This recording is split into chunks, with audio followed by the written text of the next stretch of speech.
Hi, Claire here. I've decided to put together a bit of a toolkit for the youth team so that we are all equipped to deal with a whole range of situations that we might be facing, whether it's on Sundays or at socials or whatever else we develop in our youth ministry. Today I'm going to talk about dealing with the group when we have young people who are easily distracted or even have ADHD in the group. We have a number of teenagers in our group who are extremely easily distracted, and so how do we deal with that so that they don't become the focus, but that they are cared for, and that the whole group has a profitable time together. So there are a few things to remember when we're approaching these kids. There's a whole bunch. One of which is it's not deliberate. They're not deliberately trying to be obnoxious. They're just easily distracted. That's all. A young person's inability, the second one, a young person's inability to sit still and concentrate is not a reflection of either their intelligence, their character, or their upbringing. Okay, so it's really important that we don't judge them for their behaviour. And really, this sort of stuff is only an issue, really, when we're making young people sit still, focus on an adult usually, and then remember everything that they've just been told. Now, most teenagers would find that difficult. So as good youth workers, good youth leaders, we just need to be aware of that. And generally speaking, we shouldn't be doing that. We shouldn't be expecting our young people to sit down and listen to us for long periods of time. It's just not fun, and it's not fair. One of the things I've noticed, and that young people have explained to me that I've been working with, is that for them, it feels like what we would describe as an adrenaline rush. So they're living with these high levels, a lot of them, high levels of adrenaline in their body the whole time. And that is exhausting. And for some of our young people, associated with those high adrenaline levels will also be the feelings of anxiety and stress, because it's all linked, physiologically it's all linked.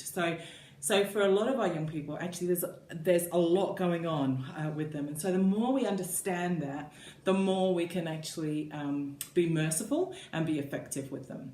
Okay. Lastly, really want us to remember that our norms as a youth ministry are that we build people up, we help people grow because people matter. So just because a young person drives you crazy and maybe even drives the group crazy, that doesn't mean that they are any less worthy of our attention and our skill. Our job is to care for them, to help them grow, and to build them up, not to tear them down. So we just need to remember those things as we go through how do we deal with this situation.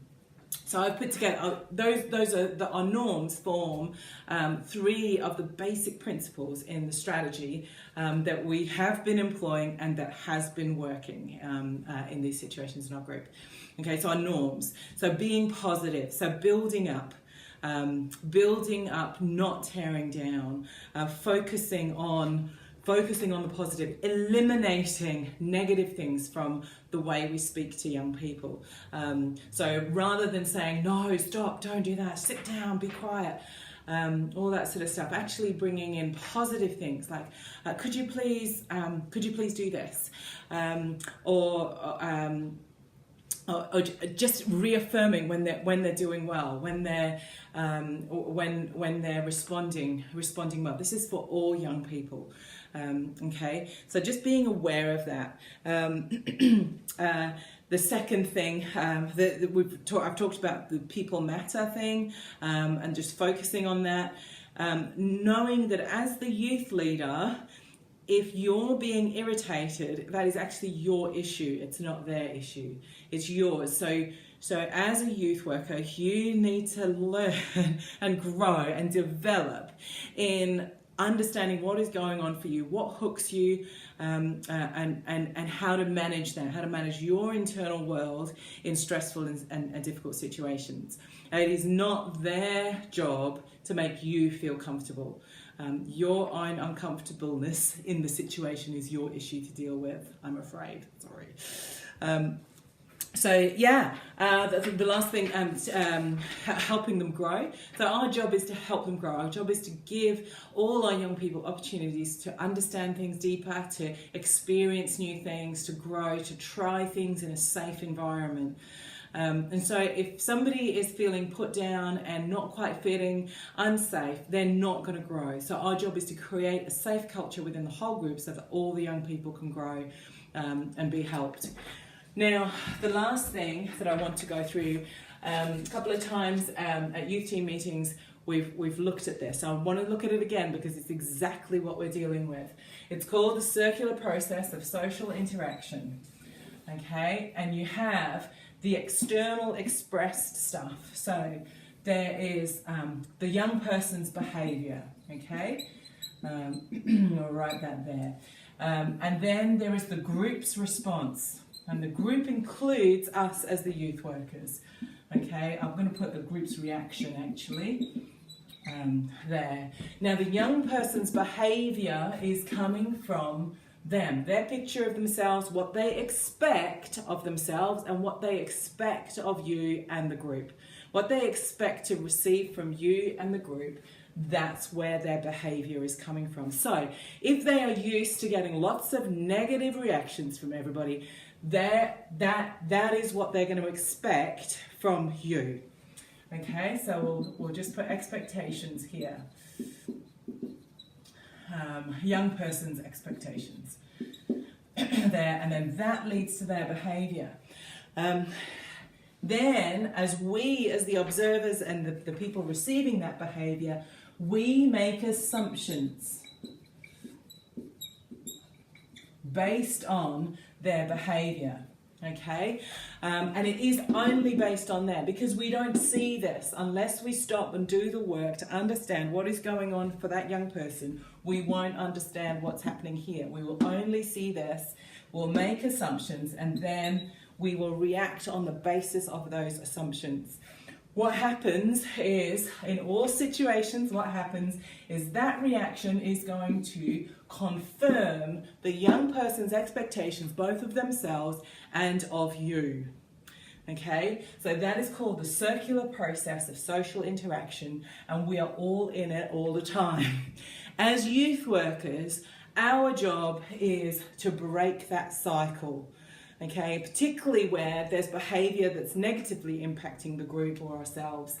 We need to break that cycle, and the way we do that is by seeing the good and the image of God in that person, by seeing what is there, what is really there, as well as understanding their own brokenness and expectations from how people have unhelpfully reacted to them in the past. Okay, so we need to know that.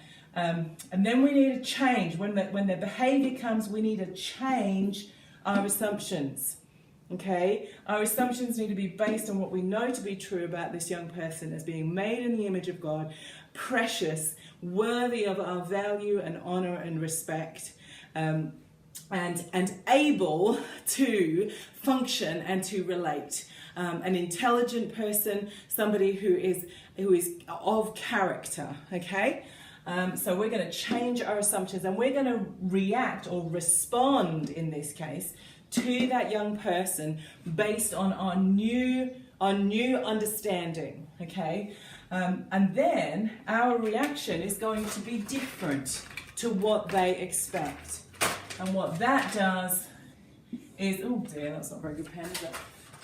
What that does is it changes over time the expectations that the young person has of you and of themselves, and it actually changes the behaviour. It can actually change the behaviour very fast.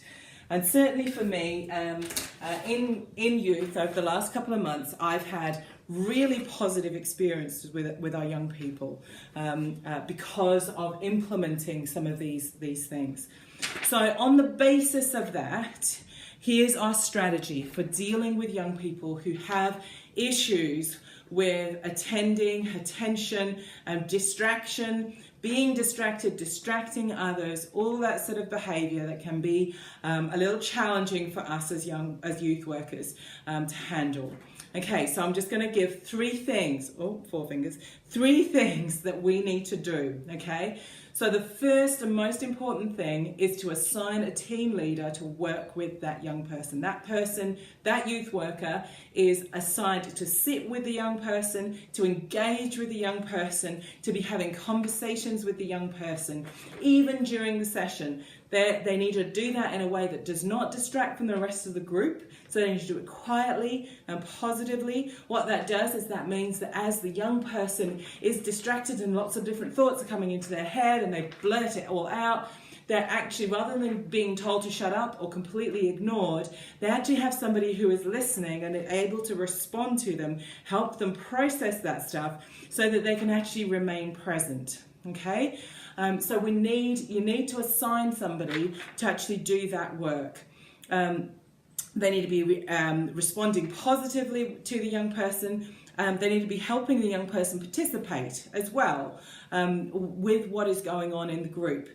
So that may mean going over the tasks, interpreting what the instructions, making them small so that they can do them step by step. Often, if a child has issues with concentrating, they can't hold several steps of an instruction in their head at one time. So they need somebody to work with them so they do one step at a time and remind them what the next step is each time, so they don't get stressed. They know they're going to be able to do it. They're not going to be left behind, and they can participate because they've got the support that they need. Okay, so it may also mean writing for them, it may mean remembering stuff, it may mean positioning yourself. If there's a video, making sure that the young person can see the video, being aware of what's going on, maybe even giving them a little bit of forewarning. This is going to happen in a minute, just so that you're ready. Okay, so that's the first thing. The second thing, always have our fidget toys. Okay, we've got a tub full of stress balls, which haven't been used that much. We've got Rubik's Cube and we've got our tumble toys, our fidget toys here. Okay, they are super, super helpful. There are also some of these puzzles, these metal puzzles that have all been pulled apart, it appears. But lots of things that people can keep their hands busy, which can help them actually be present and concentrate on what's going on and be part of the process. Okay, so always have those available and present so that they can choose to use them or not to use them. It's their choice. Okay, and then the person who's leading the group, their responsibility is to manage the whole process of the group. Okay, and some of the things that actually help all teenagers, but particularly those with issues with anxiety and with concentration and things like that, actually letting them know what to expect over the next half hour. What's the plan? We're going to do this, and then we're going to do that, and then we'll stop and pray, and then you'll go downstairs. So giving a plan, and then every time we come towards a transition, saying, okay, we're going to watch a DVD in a few seconds. So just want everybody just to get yourselves ready, get yourselves in position so you can see it. Cam, can you come and help me set up the video? So there's a nice transition period where people everybody can adjust to the new phase. Okay, that's really, really important. When you're having conversations and discussions in the group, it's good to obviously involve the child who has issues with concentration as much as you involve everybody else. Okay, and also to give positive reinforcement as well to all the young people. Give them specifically, not just generally, oh, you're great, but that was brilliant. That was a great question. Thank you for asking that question. Thank you for helping serving the drinks. Thank you. That was wonderful how you just did that. Oh, that was a really funny comment. Good joke. Well done. Okay, so just giving positive, specific reinforcement to people. Okay, hopefully that's been helpful. Those 3 strategies, so assigning a specified person, having the fidget toys available, and then specific things to do as you're managing the whole group. Those 3 things have been working, and they do produce a really healthy group atmosphere with the young people that we have at the moment. So if you're having trouble, come and chat to me. We'll talk about specifics, and we'll hope I hope that we can all have really good wins each Sunday, and during socials as well as we work together. I've produced a little handout with the notes of what I've just shared, I hope that's going to be helpful. I'll get that to you along with the rosters and things like that for this term. God bless. Thank you for all that you're doing. I'm hoping that you're enjoying the challenge and the opportunity to grow in your youth work skills and understanding. God bless. Thank you. Bye-bye.